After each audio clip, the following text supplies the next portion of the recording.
everyone, blessings and welcome. In this video, I'm going to be discussing the secret to having a blessed life. But before we get to our topic, subscribe to this channel. Also, hit that bell icon so you'll be notified whenever I upload a new video. Share this video, like this video, and as usual, I do appreciate your support of this channel. Now let's get into the topic of the secret to having a blessed life. You know, there's things that we can totally do to invite more of God's blessings into our lives. I'm going to get into those things in this video a little bit later, but before we get to that, I want to really lay down the foundation for this. Now, I want you to remember that God works the best with people who are surrendered to Him, right? We set ourselves up to invite more of God's blessings into our lives when we are surrendered to Him, right? When we believe in Him, when we trust in God. So that's number one. We are surrendered to Him. Number two, God also works best with those of us who are humbled, when we have humility, when we approach God with a humble spirit. He blesses the humble, right? So that's number two. Number three, also those of us who have the ability to cast down our egos, right? It's not all about us, right? All the time, right? So when we approach God in that spirit and in that way, we actually are beginning to set ourselves up to invite more of God's blessings into our lives, right? Because when we understand our limits, and that we all have a cutoff point, that we don't have all of the answers, that is not all about us, and that there is a power that is greater than us. When we understand that and we understand our limits, we put ourselves in a position to become limitless here on earth. Yes, that can happen. I know it was a movie, a fictional movie of this guy that took some pill and was able to do everything. But in a sense, you know, when we connect ourselves to God, the Almighty and divine God, who creator of the universe and of all things, we connect ourselves to God and we really truly activate our own divinity and our own spiritual power that He has given to us. Yes, we can become in some ways limitless, right? But that only comes when we understand our limits and we are fully surrendered, when we are humbled, we put our ego down, then God can work with us. But outside of that, if we're not in that state of being, that state of existing, and we just come to God any old kind of way, we're not setting ourselves up to be blessed in that way. But it's important for us to understand our limits. Like from my own life, there have been many things that I have failed at. I have failed at so many things, and I have had to learn that just because I failed at a particular thing, that doesn't make me a failure. That doesn't make me a loser or a terrible person or an awful person or a person who can't achieve anything. That just means that I failed at that particular thing. So I have had to learn not to internalize my failures or basically make that a statement about myself just because I failed at a thing. It doesn't make me a failure. So because I had struggled with, my failures and with certain things, but I've had to, through that, develop my own and change my own attitude and my own disposition to put myself in a position to be blessed. And I also had to come to God in a humble spirit. And I also had to come to God with the understanding of these limits. And it's pretty easy. It was a little bit easier for me because I failed a lot at a lot of things. So I'm like, okay, God, help me to start achieving and to do better. And through that, what God began to do as I began to prioritize my spiritual walk and my relationship with God, what He does and continues to do and has done for me in the past, anything that I need, anything that I have prayed for, I'm not bragging. Yes, I guess I could brag in the Lord. He has given it to me. So what that means is for us and for you who are watching, the more you surrender to God and align your life with the things of God, what's going to happen is our will and God's will is going to become aligned. And when that happens, whatever you pray for, you're going to get. A lot of people don't pray. A lot of people, in some instances, are afraid to pray because they out of fear that they're not going to get what they're asking for, and they feel pretty defeated in that area. But I want you to know, as the more we surrender to God, the humble spirit, understanding our limits, that's when we can become limitless.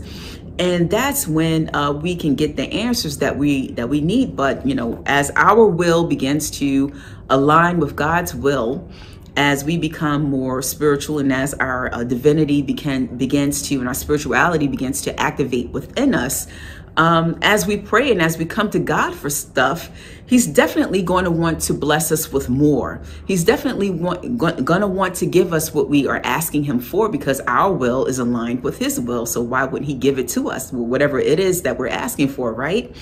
So for me personally, whatever question I have had, there's some things that I've prayed for that I haven't gotten the answer to just yet, but I believe it's coming, right? But for the most part, whatever I need, God will give it to me. Whatever I've asked for, he has given it to me. Not because I'm special. I am not by any means better than anyone, more special than anyone, smarter than, a ton of people. It just means that I put myself in a position to be blessed and to get more of God's blessings. So let's get into some of the other things that we can do besides the surrendering part and laying that foundation to put ourselves in a position to invite more of God's blessings into our lives. Number one, it's important for us to be grateful. Gratitude. If you want more of God's blessings in your life, it's important to be a grateful person, right? So grateful people are blessed people. When we thank God for the things that we have and the things that we been blessed with, and whether it is good health, whether it's a roof over our head, clothes on our back, a job, whatever it is, a loving family, a loving spouse, children, whatever it is that we've been blessed with, when we are grateful and thankful to God, and when we express the gratitude for the things that we have, this is the thing that will invite more of God's blessings into your life. Gratitude is a big thing, right? Because people who are ungrateful, who are not very thankful, when all they do is sit around and complain about what's wrong in their lives and the negativity, they dwell in it. That's their permanent residence. People like that do not invite the blessings of God. And actually it's I call it blessing repellent when you have that sort of attitude and that sort of disposition, right? When you're not grateful, when you're ungrateful, and when you're not thankful. But when you are grateful and when you are thankful, that is one of the things that will set you up and position you to be blessed. The second thing is, this is a big one and it's difficult for many of us. It's important for us to forgive. Forgiveness, and I've done a few videos on forgiveness, check them out. Forgiveness is really not about the other person or the situation, right? Or the offense or the injustice that happened to us, right? Forgiveness is about us. We forgive others so we can be freed, right? So we don't be tethered to the circumstance and what the person and the trauma and everything that the person did to us, right? But the longer we hold on to unforgiveness, the more we are bound to the situation, the more we are bound to bitterness. And these are the things that really darken our soul and prevents us from progressing in so many areas of life, spiritually, emotionally, mentally. So it's important for us to forgive so we can release the pain and the hurt and the trauma and the things that has happened to us. It's not about the other person. They'll get what's coming to them. Trust and believe they will, right? But don't worry about that. It's important for us to forgive so that we can be healed. We can invite healing into our lives, and so that we can be set free from the thing that we have suffered and that we have been through. But as we forgive, what forgiveness also does, forgiveness invites the blessings of God. As we release the hurt, the pain, and the trauma, and the things that has happened to us, through that release, what God is going to do, he's going to come into our lives and fill it with his blessings, right? Because then there'll be room in our lives for his blessings and for the goodness and the good things that he has for us. But as long as we hold on to what happened to us and what the other person did, that is actually taking up space spiritually. That is taking up space for God's blessings. So that's why it's important for us to forgive. Forgiving people are blessed people. Forgiving people, now, I don't want us to think, oh, just because I forgave someone who deeply hurt me, that's going to put you in a position to be somebody's doormat. No. That's putting you in a position to be blessed. I speak at it at length in my other videos. Check them out. But I want you to remember, as we forgive people who have done us wrong and who has put us through certain things, what we're actually doing, in addition to healing, in addition to releasing that pain and improving and helping ourselves out, what we're also actually doing, we're inviting the blessings of God into our lives, because for people who have the ability to forgive, they also position themselves to be blessed. The next thing is another secret, another thing that we have to remember. If we want to invite more of God's blessings into our lives, it's important for us to respect and to honor the things of God. This is something that I'm hearing less and less about, especially in the faith community, especially in the Christian community. We don't talk enough about this. The level of disrespect for God in the world is magnifying and increasing each and every day.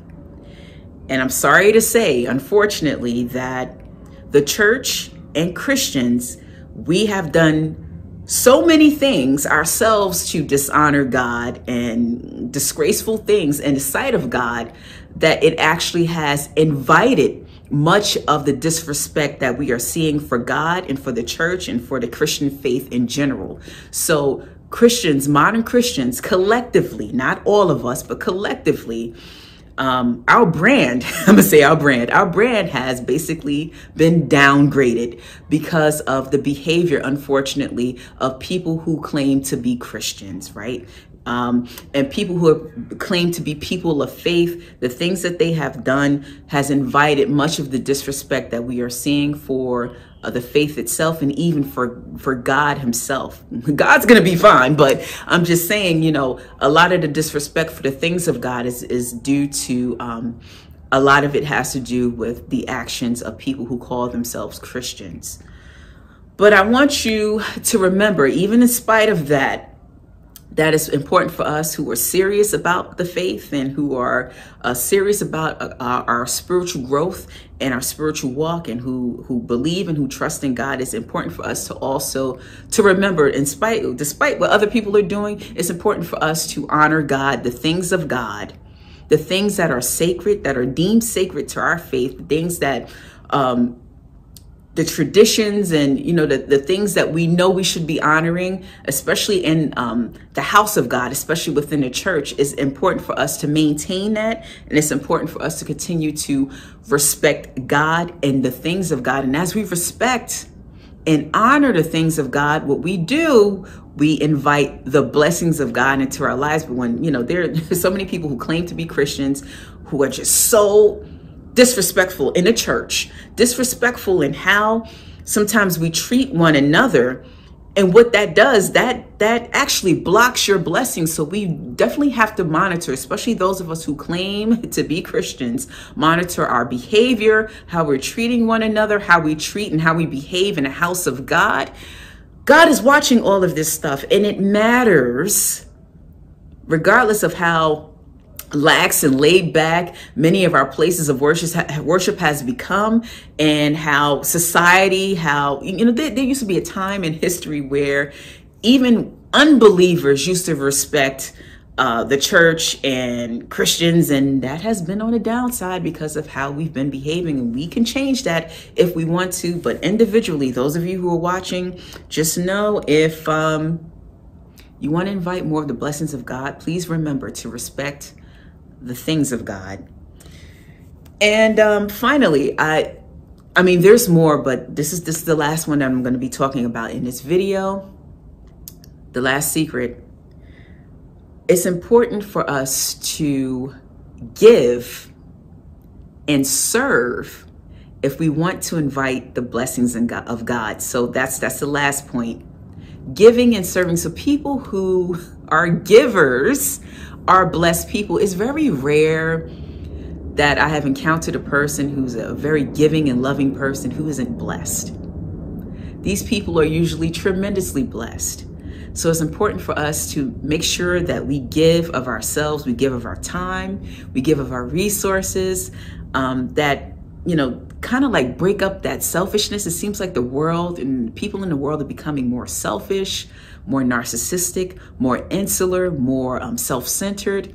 It's important for us, especially for those of us where giving doesn't come naturally to us. For some people, they're just natural givers, and that's beautiful. But there's those of us, and I fall into this group where giving is not, it doesn't come all that natural for me.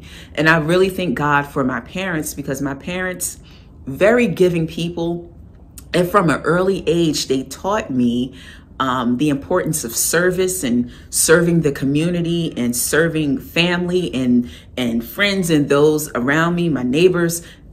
They really taught me how to serve, and that actually helped to break up that selfishness that was in me when I was younger, and that self-centeredness. And I'm still on that path and on that journey, but because it was something that it came naturally for them. Like, there's going to be some people who are natural givers, and through that, my parents were always blessed.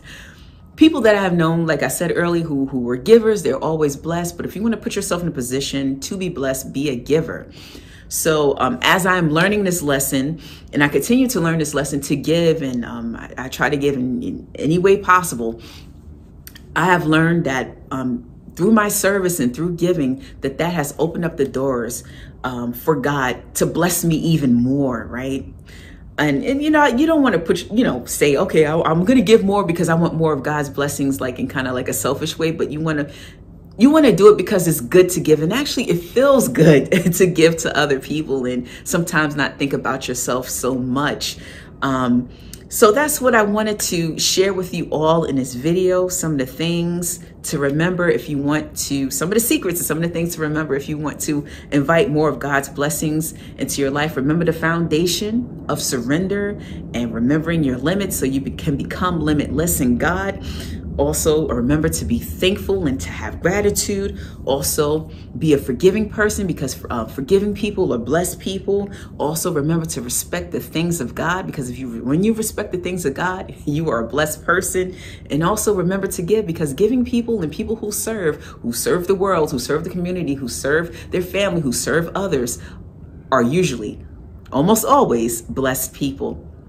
Thank you for watching. Take care. God bless. And I will see you in the next video.